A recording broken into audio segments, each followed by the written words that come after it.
Ассалаумағалейкум жігіттер, Валдай жатады 2011 жылы қазақ учет келіп тұр. Машина по кузову тек вложение қалған бәрі жақсы.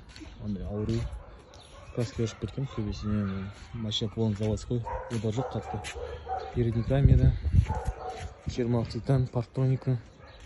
Мұнда подкрылым салу керек. Чересіне камера. Екесі электронный, газ, бензин, мотор, коробка, бәрі сап тұр. Кредитке деп атты еще.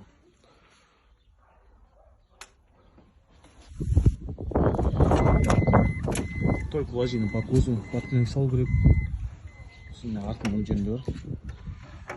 А так машина была без ударов.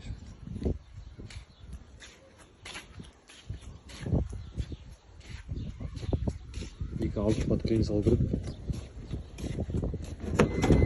Без ключу дос, бәрі сап тұр.